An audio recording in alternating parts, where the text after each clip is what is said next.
বন্ধুরা নমস্কার। বিষয় মনের নাগাল।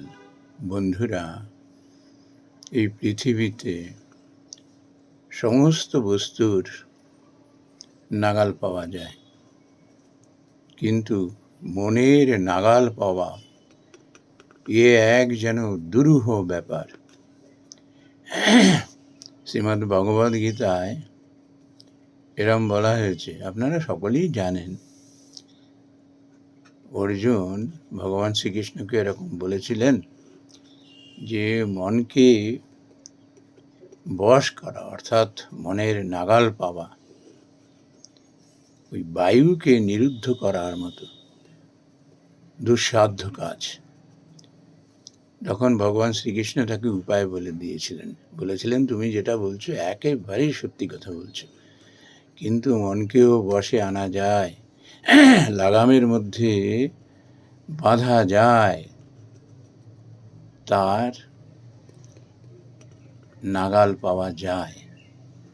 কি করে? অভ্যাসের দ্বারা। বন্ধুরা, এক ভদ্রলোক আমাকে এই বিষয়টি এমন চমৎকার করে বুঝিয়ে দিয়েছিলেন, না বলেছিলেন, একবারে চোখে আঙুল দিয়ে দেখিয়ে। আমি সেটি শেয়ার করছি এই ভিডিওটি।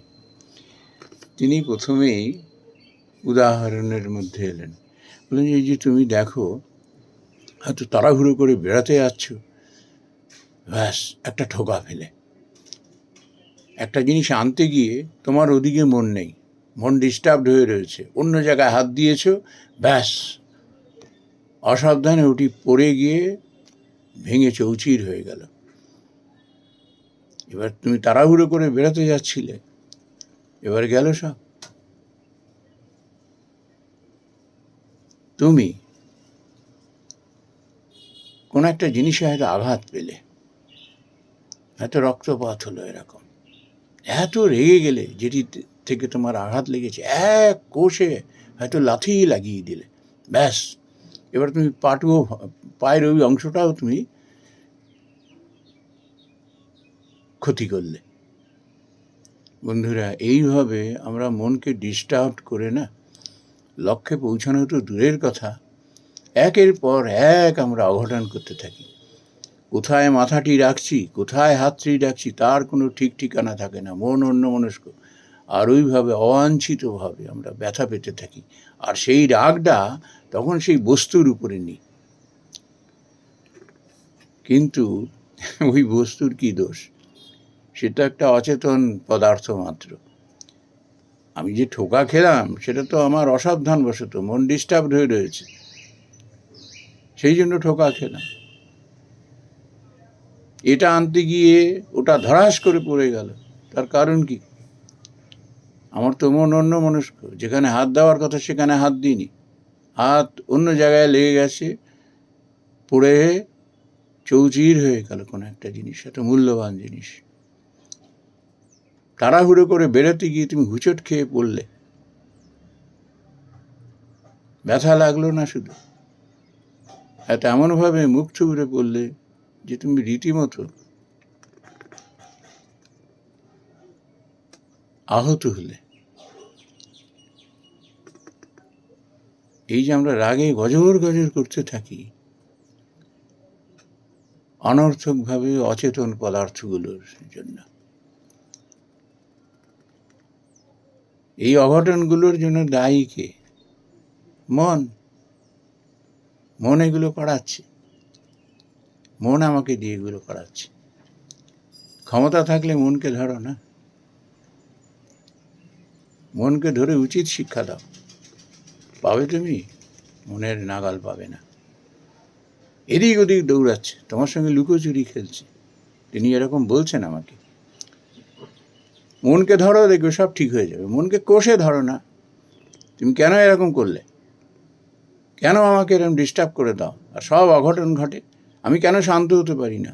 যেখানে ধীর স্থির হওয়ার কথা সেখানে কেন হতে পারি না? কেন একের পর এক অঘটন ঘটিয়ে ফেলি? আমি ওই অচেতন পদার্থগুলোর উপরে কেন রাগ করি? তাদের উপরে কেন পীড়ন করি? একটা কোষে লাথি লাগিয়ে দিলাম, হাতের সামনে যেটা পেলাম ছুঁড়ে ফেলে দিলাম, একেবারে ক্রোধে অন্ধ হয়ে যাই, এটা তোমার জন্য, কেন এরকম করছো আমার সঙ্গে? ধরো না মনকে, তবে না বুঝবো। মনকে বশ করো, কিংবা মনকে একদম আচ্ছা করে শিক্ষা দাও, মনকে অনুগত করো, দেখবে আর জীবনের অঘটন ঘটবে না। কিন্তু সেটি কি করে সম্ভব? মনকে কোথায় কিভাবে ধরবো? বলছে বুদ্ধির লাগামে মনকে ধরো, বুদ্ধির লাগাম দিয়ে। ভাবো যে আমি শুধু শুধু কেন এই অচেতন পদার্থটার উপরে রেগে গিয়ে কেন ওকেই একটা লাথি কষিয়ে ফেললাম, দরজায় ঠোকা খেলাম, শেষ পর্যন্ত দরজাটাকে টেনে যেন ভেঙে দেওয়ার চেষ্টা করলাম, তাড়াহুড়ো করে বেরোতে গিয়ে আঘাত পেলাম, দরজায় এক লাথি কষিয়ে দিলাম, সামনে যাকে পেলাম তার উপরে রেগে গেলাম। ওদের কি দোষ? দোষ তো সম্পূর্ণ আমার, এটা বোঝার চেষ্টা করো। আমার দোষে এই অঘটনগুলো ঘটছে, আর আমি দোষ চাপিয়ে দিচ্ছি ওই অচেতন পদার্থগুলোর উপরে, কিংবা আমার সামনে যে মানুষজনগুলোর উপরে সামনে দাঁড়িয়ে আছে তাদের উপরে রাগ ফুলিয়ে দিচ্ছি। ধরো মনকে, ধরো। তো বললেন মনকে ধরা যায় এই বুদ্ধির লাগাম দ্বারা। তুমি যদি বুদ্ধির লাগাম দিয়ে ওই মনকে ধরতে পারো, মন আর এদিক ওদিক দৌড়াবে না, তোমার বসে থাকবে।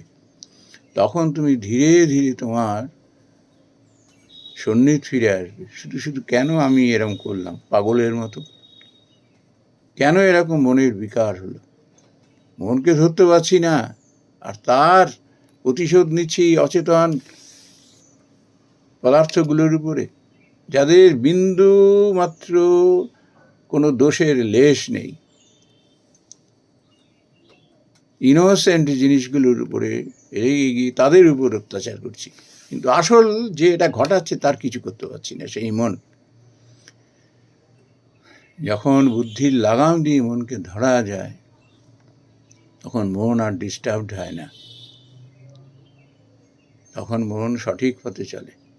ভীষণ সদা সতর্ক হয়ে ওঠে মন। কোথায় হাত রাখছি, কোথায় মাথা রাখছি, কোথায় পা রাখছি, সব তখন আগে থেকেই একেবারে ইন্ডিকেশন মেলে। নো নো নো, এইভাবে ওইভাবে এইভাবে, সব সময় মন ধীর স্থির হয়ে রয়েছে। আর এই অচেতন পদার্থগুলোর উপরে যারা ইনোসেন্ট, তাদের উপর কখনো কোনো অবস্থাতেই আর ক্রোধ হবে না, রাগ হবে না। তখন বুঝতে আমি লাগামের বাইরে চলে যাচ্ছিলাম, আমি লাগাম দিয়ে ধরি।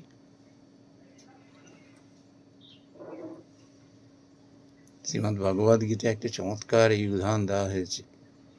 রথ, রথী আর এই ইন্দ্রিয়, পাঁচটি ইন্দ্রিয় কীভাবে দৌড়াচ্ছে। বুদ্ধির লাগাম দিয়ে ধরতে না পারলে কোথায় যে নিয়ে টেনে ফেলে দেবে। আমাদের দৈনন্দিন জীবনে এগুলো ঘটছে, আমাদের বিপদ ডেকে আনছে। সামান্য কারণে বিশাল এমন একটা বিপদ হয়ে গেল, অঘটন ঘটিয়ে ফেললাম, যে সারা জীবন ধরে সেটির জন্য পস্তাতে হচ্ছে। এই জন্য